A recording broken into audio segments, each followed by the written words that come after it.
안녕하십니까. 네, 반갑습니다. 네, 박영진 의장님이 이렇게 덥다 그러는데 덥네요, 진짜.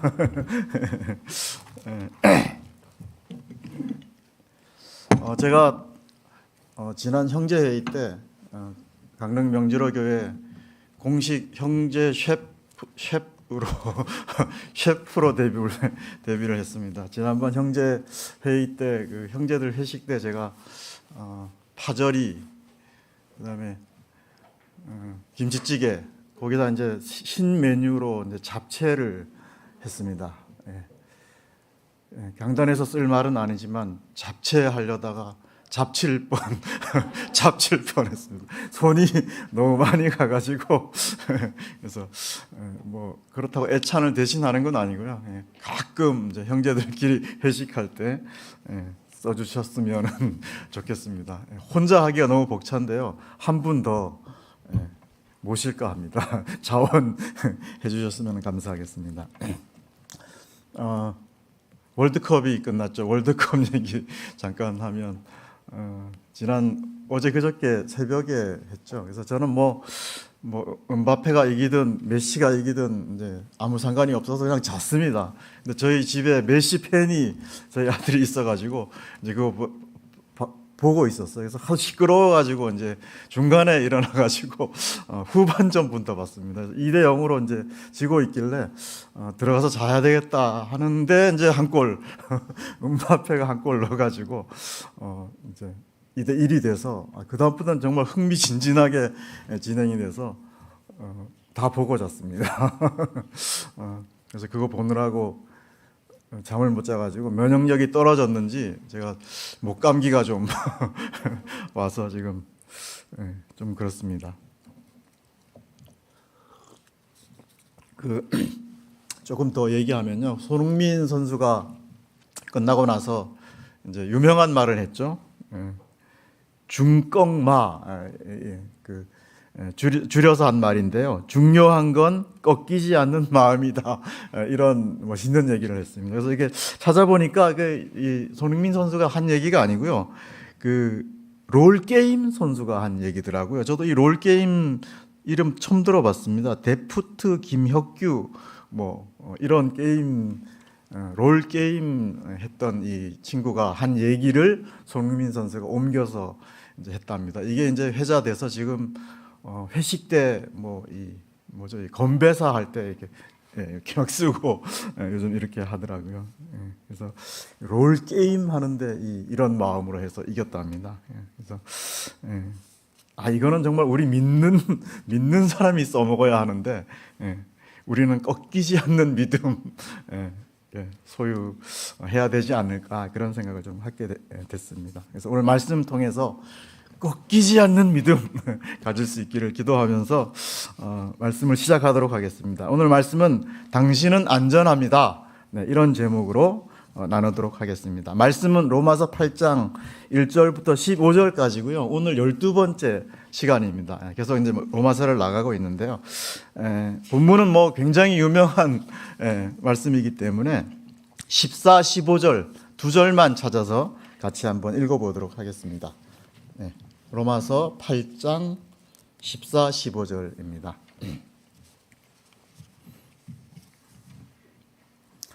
다 찾으셨죠? 읽겠습니다. 시작.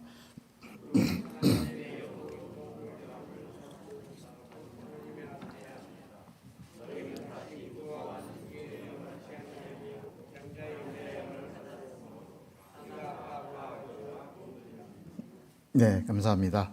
1절부터 한번 보겠습니다. 1절을 제가 읽어보면요. 그러므로 이제 그리스도 예수 안에 있는 자에게는 결코 정죄함이 없나니, 이렇게 로마서는 그러므로 이제 하고 이제 시작을 하고 있습니다. 그래서 이것은 본문 1절부터 7장까지 내용을 바탕으로 해서 한 발자국 더 나가서 이제 내용을 좀 더 진전시키겠다, 그런 말씀이고요. 7장까지 내용은 한마디로 우리는 안전합니다. 구원받은 성도는 안전하다. 그런 의미로 이제 소개를 할 수가 있습니다. 지난달 11일에 그 경북 봉화에서 그 아연 광산이 무너져 가지고 2명의 그 광부가 갇혔다가 10일 만에 이제 구조된 일이 있었죠. 그래서 그 뭐 10일간 지나면서 커피 믹스를 먹어 가지고 그 커피 믹스가 기적의 어떤 식품으로 소개가 돼서 이제 많이 커피 끊었다가 아마 그거 먹는 사람도 막 생겼다고 합니다. 저도 먹기 시작했는데요. 그 작업반장 아들이 이제 많이 인터뷰에 나오더라고요. 그래서 아버지한테 막 손편지로 사랑합니다 써가지고 시추공으로 넣고 이렇게 했었는데, 그 이제 아버지를 구했다는 소식을 아들에게 전화를 하는 걸 한번 상상을 해보자고요. 그래서 아버지를 구했다는 걸 아들한테 이제 누군가가 전화를 합니다. 그래서 이제 아들이 전화를 딱 받았어요. 그러면 그 아들이 첫 번째로 물어보는 게 뭘까요? 군수님은 어디 계십니까? 뭐 이런 거 물어보겠습니까? 지금 몇 시입니까? 그런 거 안 물어보겠죠. 아버지 무사합니까? 이게 이제 첫 마디가 되겠죠. 그리고 나서 이제 어떻게 구했습니까? 이렇게 이제 묻는 게 두 번째겠죠. 그래서 오늘 본문 1절 말씀이 우린 이제는 안전하다, 무사하다, 그런 뜻이고요. 그리고 나서 이제 어떻게 해서 우리가 그럼 안전하게 됐는가 하는 말씀을 계속해서 이제 1절에서 이제 말씀을 하고 있습니다. 그래서 왜 안전한가? 그것은 우리가 잘 알듯이 그리스도 예수 안에 있게 되었기 때문에 안전하다. 그러면 뭐로부터 안전한가? 하나님의 진노로부터 안전하다. 왜냐하면 더 이상 정죄가 없기 때문이다. 이렇게 본문을 설명을 드릴 수가 있습니다. 정죄가 없는 것은 정죄할 대상이 사라졌기 때문이죠. 그래서 우리는 예수님과 함께 나의 옛사람이 십자가에 못 박히고 죽은 상태죠. 그래서 하나님이 이제부터는 나를 바라보실 때는 정죄할 대상이 없어진 거예요. 그래서 정죄할 수 자체가 없어진 거죠. 그래서 이렇게 하면 본문이 정죄가 없다는 말씀이 좀 더 이해가 빠르다고 이제 생각이 됩니다. 그러면 이제 2절부터 계속 어떻게 안전하게 되었는가를 구체적으로 설명을 하고 있습니다. 2절을 한번 같이 읽어보겠습니다. 네, 시작.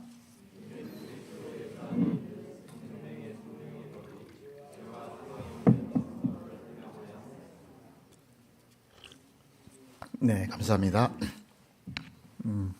성령의 법, 생명의 법, 죄의 법, 사망의 법, 그래서 온통 법 이렇게 법을 많이 법이란 용어를 굉장히 많이 쓰고 있죠. 그래서 우리가 말다툼할 때도 뭐 그런 법이 어디 있어 뭐 이렇게 할 때도 있고, 뭐 로마에 가면 로마법을 따르라 그런 말을 할 때도 있고, 뭐 악법도 법이다. 그래서 소크라테스가 그런 말도 했죠. 법의 어떤 중요성을 이제 많이 얘기를 하는데, 성경이 왜 이렇게 법이란 말을 많이 쓰는가, 거기에 대해서 좀 생각을 해봤습니다. 그래서 먼저 법이라는 한자를 보니까 물 숫자에 갈것자가 이렇게 합쳐져서 법자를 쓰더라고요. 그러니까 물이 흘러가는 길의 모양을 따서 이제 법이라는 한자를 만들었습니다. 그러니까 법은 어떤 인간의 도리, 원리, 뭐 이치를 이제 말한다고 할 수가 있고요.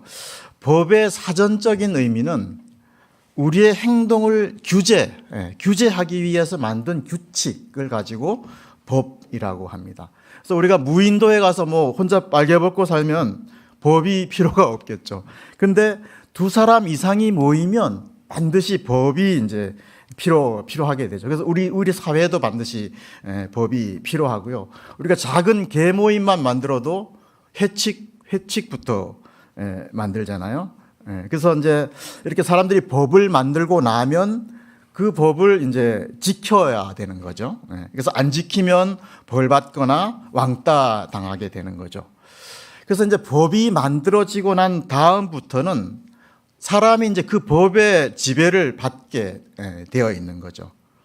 그래서 이제 성경에서 이제 이런 법자를 많이 쓰는 것은 이렇게 지배 아래에 있게 됐다. 어떤 영향권이나 영향 아래에 있게 됐다. 그러니까 뭐 어떤 다스림 아래에 있었다는 의미를 이 법자가 잘 전달해 주기 때문에 법을, 특히 이제 로마서에는 법을 굉장히 많이 쓰고 있습니다.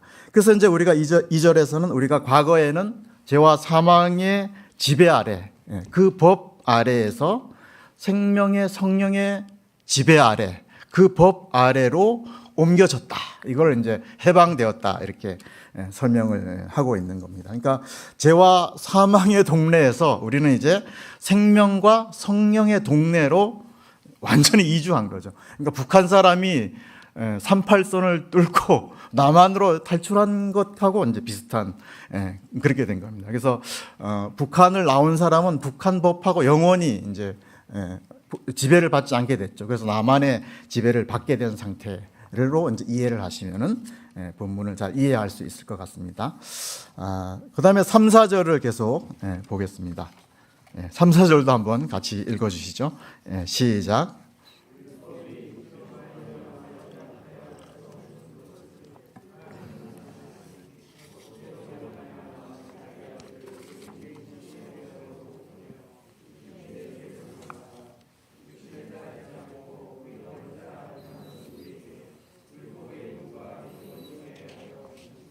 예, 감사합니다. 뭔 말인지 잘 들어오십니까? 뭐 외래어 외래어 읽는 것 같은 느낌이 전 처음에는 그렇게 들더라고요. 예, 그러니까 본문은 그냥 쉽게 말하면 예수님 믿고 구원 받았다. 이거를 이제 이렇게 자세하게 설명하는 겁니다. 그 과정을 이제 율법, 육신, 죄, 아들이란 용어를 설명하면서 우리의 구원은 정말 확실하다. 이런 그런 설명입니다. 우리의 구원은 정말 안전해서 쐐기를 박는 그런 말씀이라고 볼 수가 있는데요. 그 쐐기 역할을 하는 분이 성령님입니다. 그래서 오늘 본문 15절까지는 영이란 단어가 15번이 나와요. 근데 13번이 다 성령님을 지칭을 하고 있습니다. 그래서 영은 이제 스피릿으로 우리가 표현을 하는데 성령님은 대문자 S를 써서 별도로 표기를 합니다. 그래서 13번이 다 성령님을 말합니다. 우리의 영을 말하지 않고 그렇게 이해를 하시면은 본문이 좀 빠르고요.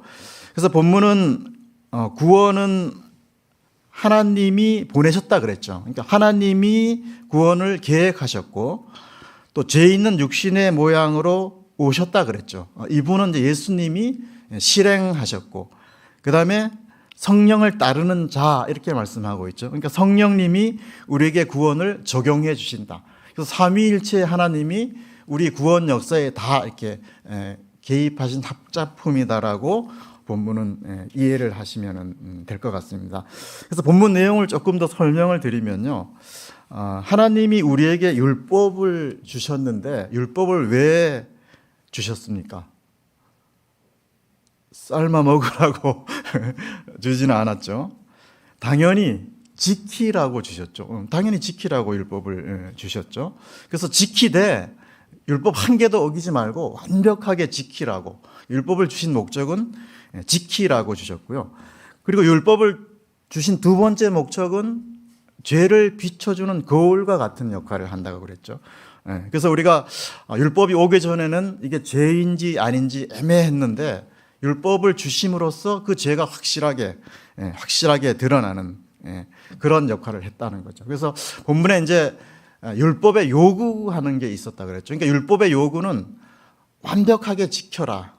그리고 이제 완벽하게 지키지 못할 때 거기에 대한 상응하는 벌, 심판을 받게 하도록 하는 게 율법의 이제 요구가 됐습니다. 그래서 율법 자체는 문제가 없는데 우리의 육체가 연약하기 때문에 율법을 지킬 수가 없게 돼서 이제 예수님이 대신 이제 지키러 오셨다라는 게 본문 말씀이 되겠습니다. 그래서 제가 이제 본문이 자꾸만 그 딱딱한 말씀으로 돼 있어 예를 자꾸 드는데 뭐 예를 들면 제가 이제 시골에 있을 때 나무를 뗐었어요 어릴 때. 그래서 이제 나무를 도끼로 이제 패야 됩니다. 이 어른 나무를.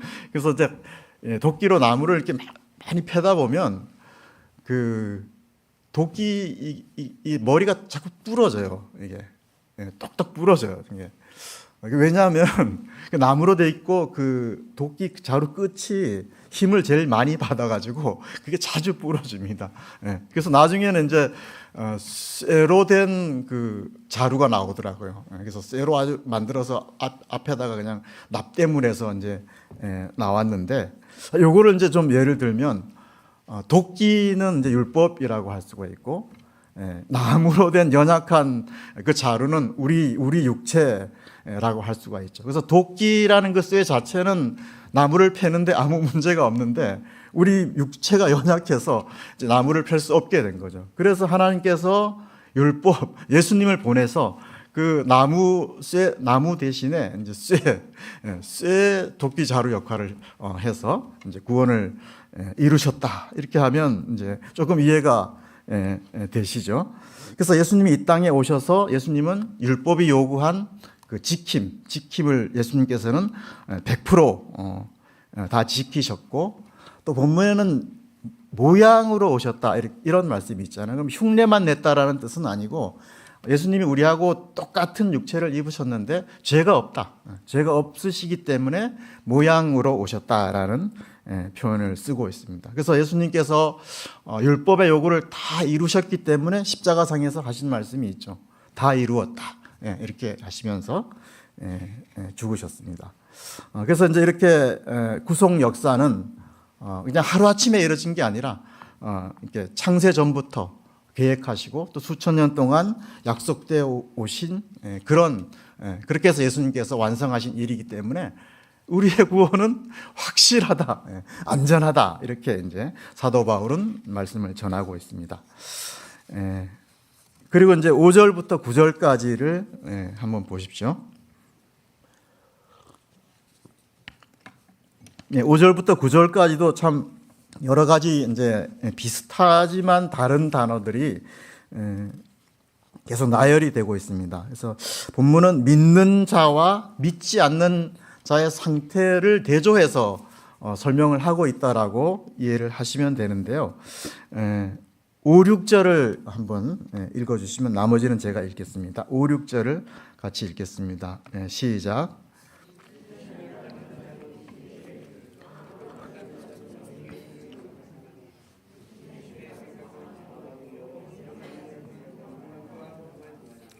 육신의 생각은 하나님과 원수가 되나니 이는 하나님의 법에 굴복하지 아니할 뿐 아니라 할 수도 없음이라.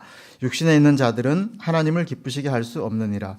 만일 너희 속에 하나님의 영이 거하시면 너희가 육신에 있지 아니하고 영에 있나니 누구든지 그리스도의 영이 없으면 그리스도의 사람이 아니니라. 여기에 영도 다 성령님을 말씀을 하고 있습니다. 그래서 본문의 육신을 따르는 자는 굉장히 흉악한 흉악범을 말하는 게 아니고요, 그냥 크리스천이 아닌 자연인의 상태를 설명을 하고 있습니다. 1차적으로. 그래서 이제 그 자연인의 마지막은, 예수님 믿지 않고 사는 사람의 마지막은 사망이고, 그는 하나님의 원수 역할을 할 수밖에 없고, 그는 하나님의 법에 굴복할 수도 없고 그럴 능력 자체도 없다라고 증거하고 있죠. 그러니까 말씀을 들어도 뭔 얘기인지 전혀 알아먹지 못한다는 뜻입니다. 반대로 영을 따르는 자는 크리스천을 말씀을 하고 있습니다. 그래서 우리는 본문을 읽으면서 너무 염려하지 않아야 되겠다, 저는 그런 생각이 먼저 들더라고요.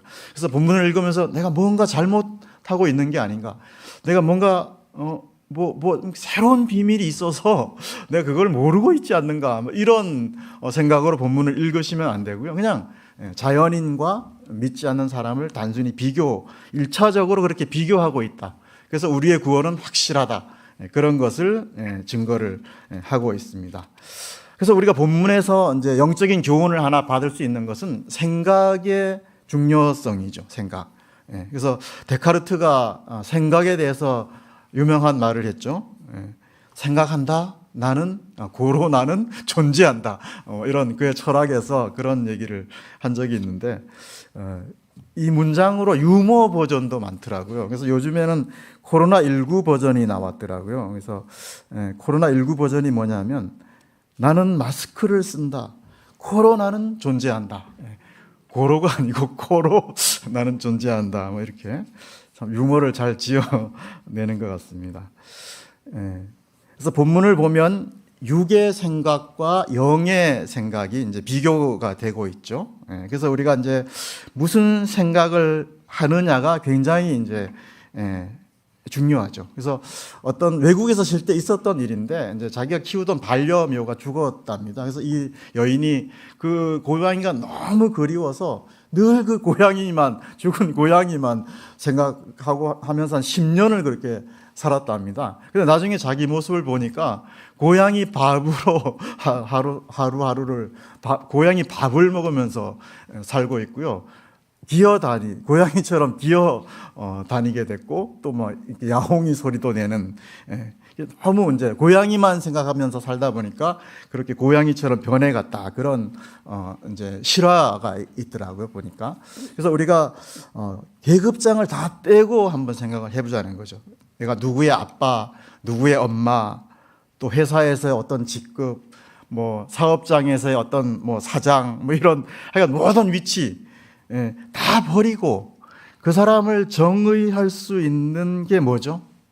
그 사람이 무엇을 생각하느냐, 무엇을 생각하는 사람이냐에 따라서 그 사람을 정의를 할 수가 있겠죠. 그 사람의 정체성을 말을 할 수가 있습니다. 그래서 우리가 그래서 이제 본문은 이제 영의 생각을 한다고 해서 굉장히 뭐 신비롭고 어떤 초자연적인 어떤 이상한 걸 의미하지는 않습니다. 그래서 영의 생각은 뭐 하나님을 생각하는 거죠. 또 말씀을 생각하고 또 어떻게 하면 하나님을 기쁘시게 할까 이런 겁니다. 그게 영의 생각들이고 또 뭐 모임의 날 우리가 어떻게 하면 좋은 프로그램으로 하나님을 기쁘시게 할 수 있을까? 어떻게 하면 우리 성도님들을 사랑할 수 있을까? 이게 다 이제 영의 생각이라고 할 수가 있습니다. 그래서 폭넓게 본다면 이런 것들이 다 우리가 영의 생각이라고 할 수가 있고요. 본문의 5절에 보면 이제 영을 따르는 자 이렇게 됐습니다. 이 영도 이제 대문자 스피릿으로 되어 있어요. 이것도 이제 성령을 따르는 자라는 뜻입니다. 그러니까 성령을 따른다는 것은 영어로 워크로 되어 있어요. 성령을 따라 걷는다 이렇게 되어 있습니다. 그래서 그러니까 성령님이 이제 우리 안에 내주한다고 이렇게 말을 하고 있잖아요. 그래서 성령님이 우리 안에 내주한다고 해서 자율주행이 아닌 거죠. 우리가 주의할 거는 성령님이 우리 인생의 운전대를 잡으시니까 나는 가만히 있으면 성령님이 나를 다 알아서 인도해 주신다 이렇게 생각하면 안 된다는 거죠. 운전대는 내가 내 손으로 잡고 내 발로 해야 됩니다. 그러니까 성령님은 인격적인 분이어서 우리를 코를 꿰서 강제로 끌고 가지는 않으시죠. 완력을 하는 성령님은 쓰지 않습니다. 그래서 막 뒤로 넘어지고 이상한 말을 하게 우리 의지와 반해서 그렇게 역사하지는 않는다고 할 수가 있습니다. 그러면 성령님의 인도 방법은 마음의 확신을 주시는 겁니다. 우리의 의지를 설득하시고 인격적으로 우리를 말씀으로 조명해 주시고 이해력을 줘서 인도하시는 분이시죠. 그래서 성령님은 말씀을 통해서 주로 인도하시죠. 뭐 각자 인도하는 방법은 다 다를 수 있지만 공통적으로 신구약 말씀을 통해서 우리를 인도하신다고 할 수 있습니다. 그래서 성경을 꾸준히 읽는 게 중요하다라고 우리 신앙 선배들은 항상 얘기를 하고 있죠. 성령님이 내 안에 계신지 안 계신지 잘 모르겠다고요? 이 엄동설안에 이 수요 집회에 와서 제 말씀, 하나님의 말씀을 듣고 있는 거가 성령님이 다 계신다는 증거입니다. 그러니까 너무 어렵게 생각하지 말라는 거죠. 기도하고 예배드리고 이게 다 성령이 계시다는 증거다라고 할 수가 있습니다. 10절부터는 이제 우리의 현재 상태를 말씀해 주고 있는데요. 10절을 한번 같이 읽어보겠습니다. 시작.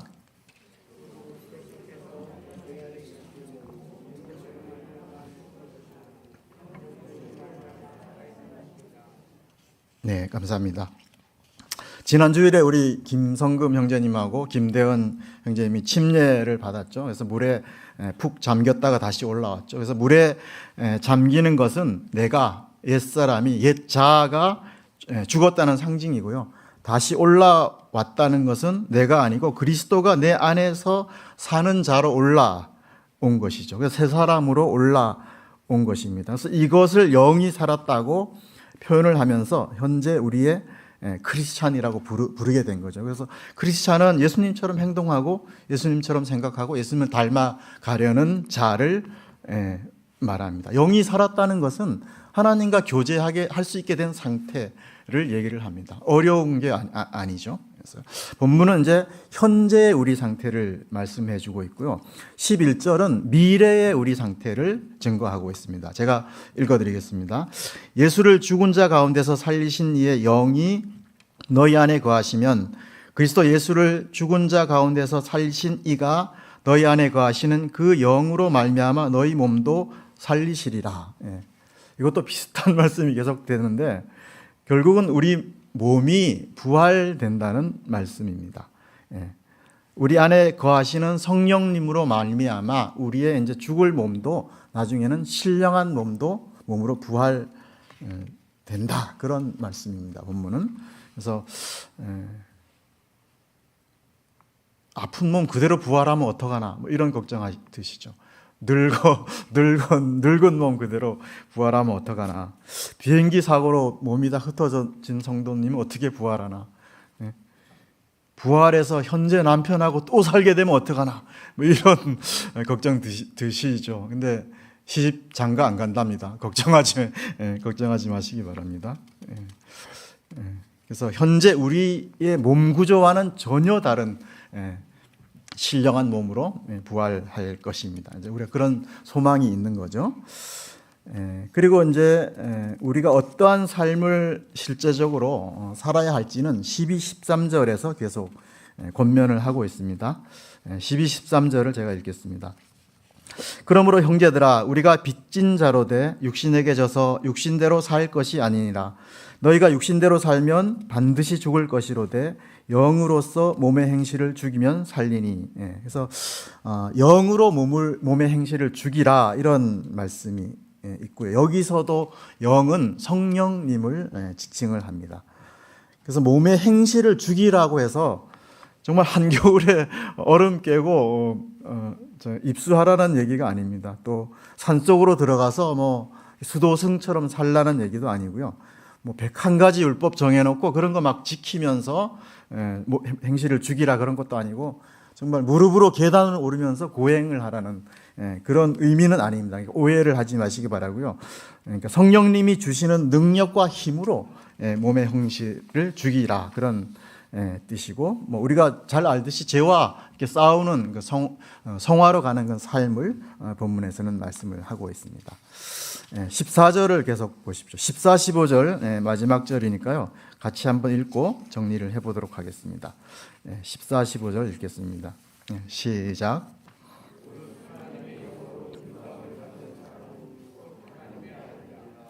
너희는 다시 무서워하는 종의 영을 받지 아니하고 양자의 영을 받았으므로 우리가 아빠 아버지라고 부르짖느니라. 그래서 우리는 종의 영을 받은 자가 아니고 양자의 영을 받아서 하나님의 양자로 입적된 자들이라고 이렇게 말씀을 하고 있죠. 종의 영은 굉장히 비참한 영이죠. 그래서 늘 주인의 눈치를 보고 두려움과 죄책감 속에서 살았던 우리의 옛 모습을 얘기를 하고 있습니다. 그래서 우리가 이제 부모님들이 가끔 그런 얘기를 했어요. 저도 그렇고 너는 다리 밑에서 주워왔을지도 모른다. 이렇게 다리 밑에서 주워왔을지도 모른다 이런 얘기를 해가지고 뭐 평소에는 괜찮다가 굉장히 서름을 많이 받는 날은 야 내가 진짜 다리 밑에서 주워왔나 뭐 이런 생각하면서 막 비참한 생각 가졌던 적이 있는데 이게 이제 종의 영이죠. 당당하지 못하고 이렇게 좀 비참한 생각하는 것 자체가 이제 종의 영인데요. 이제는 우리가 그럴 필요가 없게 된 그런 자들이라고 하고 있습니다. 당당하게 양자로 입적된 그런 말씀이고요. 그래서 이 하필은 성경은 양자, 뭐 친자라고 안 그리고 양자란 말을 이제 특별히 양자가 됐다라는 것을 쓰고 있습니다. 그러니까 이 양자 제도는 당시 로마의 양자 입적 제도를 배경으로 해서 나온 말씀인데요. 로마 황제 그 네로도 양자라고 합니다. 양자로 이렇게 들어와서 이제 황제가 됐다고 하는데, 로마의 아버지들은 이제 뭐 아들이 태어났는데 뭐 저같이 굉장히 부실한 아들이라든가 아니면 아들이 없다든가 이러면 정말 종들 중에서 뭐 이렇게 튼튼하고 머리 좋은 종을 이제 양자로 삼아서 이제 입적을 시키죠. 그러니까 법적으로 입적을 시킵니다. 그렇게 입적을 시키면 몽학 선생을 붙여서 굉장히 스파르타식 교육을 아주 잘 시켜서 뭐 장군으로 키운다든가 이렇게 하고, 또 그 아들에게는 친자와 똑같은 상속권을 준다고 합니다. 그래서 성경이 이렇게 우리 믿는 자를 양자에 비유하는 이유는 두 가지가 있습니다. 법적인 구속력 때문이고 양자의 상속권 때문에 양자란 말을 꼭 써야 됩니다. 그래서 법적으로 아들이 됐기 때문에 물를 수가 없는 거죠. 법의 입이 그렇게 기록이 돼 있어서 그런 걸 강조하기 위해서 양자라는 얘기를 꼭 씁니다. 그래서 상속권이 있다. 하늘나라에 우리는 영원한 상속권을 가진 자고 법적으로 이미 구속이 됐기 때문에 물를 수 없다. 그래서 절대적으로 안전하다. 그런 말씀을 사도 바울은 계속 이제 8장에서 강조를 하고 있습니다.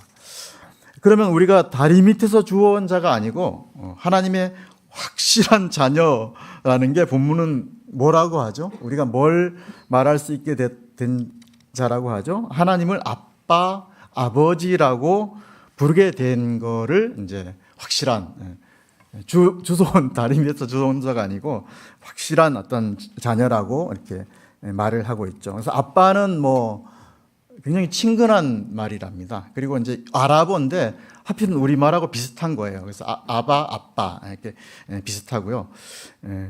아까 이제 계단 올라오다가 희성이를 만났는데 희성이가 아바마마 진지 자수셨습니까? 이렇게 얘기하면 얼마나 징그럽겠어요. 그래서 그리고 이제 본문은 부른다가 아니고 뭐라고 나오죠? 부르짖는다라고 나옵니다. 거의 비명 수준으로 아빠 하고 이렇게 부르는 말씀이죠. 그래서 여기 계신 성도님은 하나님을 아빠라고 불러본 적이 언제십니까? 말씀에 비춰서 볼 때 우리는 너무 빨리 늙어간다는 거죠. 너무 빨리 영적으로 사춘기가 된다는 거죠. 그래서 항상 하나님 앞에서 우리가 아빠, 하나님을 아빠로 친근하게 부를 수 있는 그런 사람이 되어야 되겠습니다. 너무 점잖, 너무 빨리 늙으면 안 되고 너무 빨리 아예 뭐 80 먹어도 하나님 앞에서는 아이고 아빠로 그렇게 살아야 되겠습니다. 하나님을 아빠라고 부르는 것은 기독교밖에 없습니다. 알라 신을 부르는 방법이 99가지가 있다고 합니다. 근데 그 99가지 아빠라는 말은 없어요. 아빠라고 불렀다가는 잡혀갑니다. 그래서 우리만 하나님을 아빠로 부를 수가 있습니다. 그래서 우리가 하나님 앞에서는 늘 어린아이로 살 수 있기를 기도하면서 저의 메시지는 여기서 줄이겠습니다. 기도하겠습니다. 아버지 하나님, 우리 육신이 연약해서 할 수 없는 것을 예수님께서 대신하시고 구원하신 은혜를 인해서 감사를 드립니다. 우리를 양자 삼아 주시고 하나님을 아빠라고 부를 수 있는 특권을 주셔서 감사를 드립니다. 우리는 연약하지만 성령님께서 우리 안에 계심으로 늘 선한 길로 인도하고 계심을 믿고 감사를 드립니다. 장차 영광스럽게 변화될 우리의 모습을 믿음으로 소망하며 내년에도 주님 안에서 넉넉히 이기는 삶을 살 수 있도록 인도하여 주시옵소서. 모든 것에 감사를 드려올 때 예수 그리스도의 이름으로 기도하였습니다. 아멘. 네, 감사합니다.